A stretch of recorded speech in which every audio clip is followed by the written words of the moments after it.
Hello, welcome to my channel. Today we're going to talk about all the books that I read in October.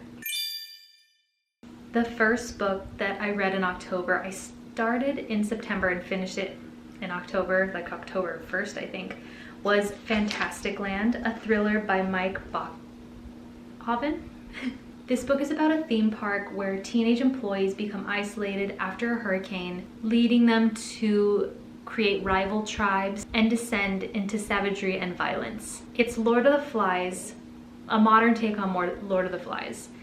I gave it 2 stars though, because this book is broken up. It's all a bunch of interviews, like first person interviews, and I would have preferred to have someone to root for, or I would have rather follow like someone from each tribe and see how they handled the whole event in Fantastic Land. I felt like it wasn't very personal. We hear from the managers, from the employees, from the custodians, and you hear the whole story, and it is interesting, but I just would have rather stayed with like 1 or 2 characters, or maybe more than that, maybe like 4, but not just like broken up so much.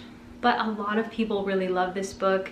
And if you like Lord of the Flies but want like a modern take, then you might like this. Just know going into it that it is all interviews and that it just doesn't feel very personal. Like you're not hearing from like one person's perspective of like from them like kind of descending into madness inside this theme park. That's what I wanted. So I gave it 2 stars, but a lot of people really do love it. So next I read Wuthering Heights by Emily Bronte. I did not like this book either. I gave it 2 stars. This is a destructive love story between Heathcliff and Catherine. Their love is hindered by social class because Catherine doesn't marry Heathcliff. She marries Edgar? Oh, I don't remember his name. Which just creates a mess, and it even like ruins the next generation as well. It's a bunch of unlikable characters. You don't like anyone in this book except for like the person telling the story, I guess. I personally thought this was boring, and just the fact that I didn't like anyone made it not enjoyable to read. So I know that a lot of people read this for the gothic kind of autumnal vibes, so if that's what you're after and you don't mind dislikable characters, then maybe, but to me it wasn't worth it for the vibes. It's kind of boring. Next we have The Haunting of Hill House by Shirley Jackson. I gave this 3 stars. I will say, I think I would reread this. I think I need a better reading experience with this book. In The Haunting of Hill House, we're following a paranormal investigator and 3 guests, Eleanor, Theodora, and Luke, who's like the heir of the house. They're gonna stay in the infamous haunted Hill House to study the supernatural stuff that's going on there, and it intensifies when they get there, and it seems to target Eleanor. I think I just need to read it again, because I did not dislike it. It was not what I thought, but it's one I want to revisit. It was not as supernatural and spooky as I wanted it to be, but I did enjoy like the themes in this book. So I gave it 3 stars, but I do want to reread it maybe next year. It's a really short read. I just don't know if Shirley Jackson is for me. Next I read Starling House. I read this digitally. I don't have a physical copy, and I'm glad because wow, we haven't had a good book yet. Okay, so this book is about Opal, who takes a job at the mysterious and allegedly haunted mansion to earn money to help her brother. They're pretty poor. They live for free in a motel. Like the owner of the motel kind of just helps them out and lets them live there. And they live in Kentucky, in this like very small kind of dying town in Kentucky. She becomes entangled in the air of the house, and there are things going on in this house. This felt like a YA horror haunted house. It did not feel adult. I thought the love stuff was cringy, honestly. I liked the magical elements in the house because there is this like fantasy element, and I thought that was cool. I wanted more of that, but this was not scary at all. And this is an adult, like, haunted house horror. I just, it felt so YA to me, and I don't like YA horror, so this book was not for me. If it felt more adult, had more horror in it, and just no love. It did not need, they didn't need to fall in love and have cringy moments, then I would have liked it more, because it does have this like kind of Alice in Wonderland-esque theme to it, but just not scary. So I don't remember what I rated this. I rated it 2 stars. Onto a book that I love, The Day of the Triffids by John Wyndham.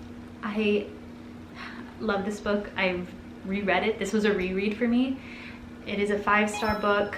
This is a dystopian modern classic. The world is thrown into chaos after a meteor shower has blinded most of the population on Earth. We're following Bill as he navigates the breakdown of society. He meets other survivors, and he's dealing with the threats of human desperation and these venomous plants called triffids. So if you are looking for a post-apocalyptic, also like organic horror, and like seeing how humanity changes after, you know, an event like this, like a post-apocalyptic event, with a little bit of a, well, I guess not a little, with a love story, then I would suggest this book. And it's short. It's really good. Another really good surprising read was The Secret History. I guess I shouldn't be surprised by this because everyone loves this book, but I didn't know if I was gonna love it. I thought I was gonna be bored. It's a pretty long dark academia book, and I knew nothing like about this book, like almost nothing. In this book, we're following a group of classic students at this elite college in New England. The aftermath of this ritual that these students perform leads to paranoia, violence, and the group's disintegration. I really enjoyed this, even though this is like a 600-page book. It didn't feel like it because I was at the edge of my seat. And there were twists in this book that I was not expecting. And you definitely get that like fall academia, dark academia vibe with this. Our protagonist is describing the trees and the apples that have fallen on the floor and the weather. So I loved how he described things. Like in this book, I felt like I could really see what was going on. And there are a lot of dislikable characters in this one too. But you really want to know what's going to happen to them. So I gave this 5 stars. I really enjoyed it. I'm so happy to have it in my collection because I also have a special edition of this that I love. So I'm so glad that I read this. I kind of wish I had annotated it, but a really good read. I read another dark academia book because I did this for a vlog. I read The Maidens, which I don't have physically. I'm so glad I don't have a physical copy because I gave it 1 star. This story follows Mariana, a grieving group therapist who becomes obsessed with this secret society of girls that call themselves the Maidens at the University of Cambridge. And when one of them is murdered, Mariana is obsessed with finding the killer. I did not like this book. I was intrigued at the start. I thought the discussion of grief was interesting, but the end really ruined it for me. It like ruined it. I hated it. And I know that this book doesn't have like the highest reviews, like doesn't have the highest ratings, and I'm wondering if that's why. It was a twist, like a plot twist at the end, but an awful one. So yeah, dislike that book. So glad I did not buy it, and it got 1 star. The last book that I read for my Dark Academia vlog was Ninth House by Leigh Bardugo. I'm so glad I finally read this. I've had this for a while and I've been dying to read it. In this book, we're following Alex, who is investigating the murder of a local girl. She suspects that the murder is tied to the secret societies that are in Yale. She's also searching for her mentor, Darlington, who has mysteriously gone missing.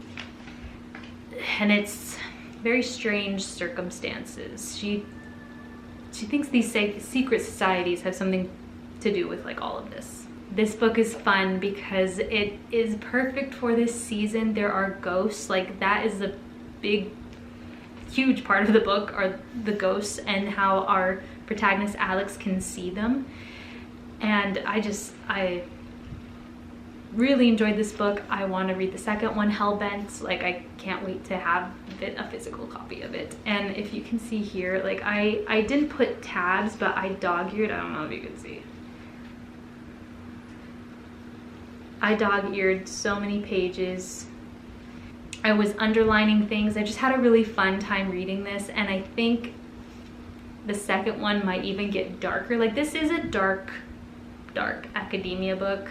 If you're not into like ghosts or kind of spooky stuff, then you would probably not enjoy this, because it's not just like dark academia at Yale, like The Secret History. Like there's nothing paranormal in that one. This one has some spooky elements to it, and just from how it ended, the next one's gonna be darker, I think.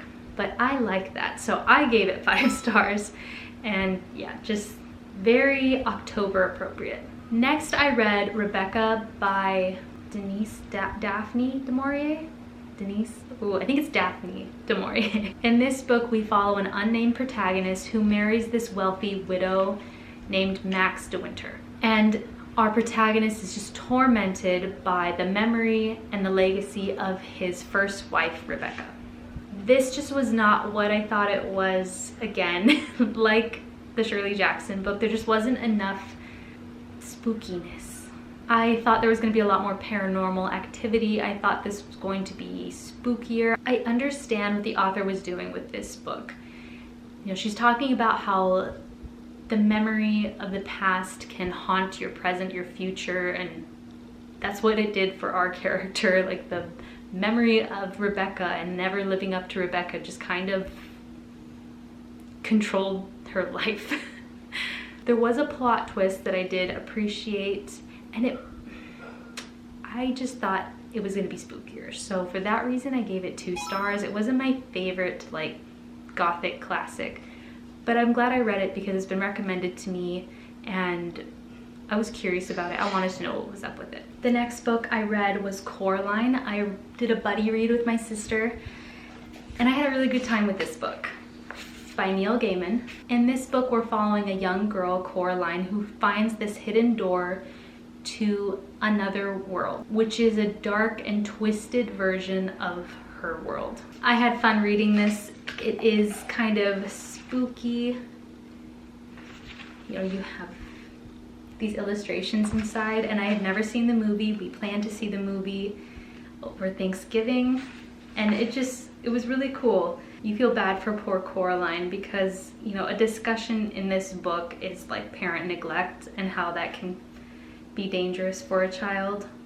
But it was like fun to follow her like adventure in this dark world, and I knew nothing about it, so I went into it completely blind and really enjoyed myself. So I gave it 5 stars. It was a short, fun, easy read, and I just really enjoyed my time with it, and now I really want to see the movie. Good book. I'd be curious to read more by this author. And the last book of the month is Frankenstein by Mary Shelley. I mean, it's so good, and I cannot wait to see the movie. That's going up on Netflix on the 7th, I think. I really, really want to see it.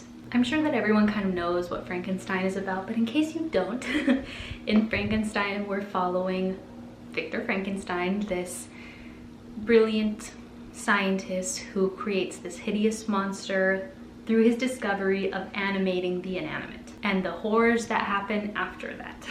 It's so good. This I will probably reread, just like The Day of the Triffids. I feel like this is going to be a reread throughout the years, and I want to have like different versions of this book. There's so many beautiful covers of Frankenstein. I would recommend this if you're looking for a good classic gothic horror for any time of the year, but for spooky season, this is so good. So here is my October stack minus the 3 that I listened to or read digitally. It was a pretty good reading month. I mean, yeah, some of these I really loved, like especially the rereads and like some new favorites, but some of these I really hated. Like 5 stars and then like 1 and 2 stars. So this month was very up and down. But I had such a fun time reading all these spooky books for the spooky season that is now over. I did reading vlogs for all of these books, so if you're interested in hearing like more in-depth reviews of these books, or like me reading these books and giving my thoughts as I'm reading them, then check out those vlogs. Thanks so much for watching my October Reads wrap up. Let's do the like skull emoji for the spooky season if you don't know what else to comment, or let me know what you read in October. I would be really interested to hear. Thanks so much for watching, and I'll see you in the next one. Bye.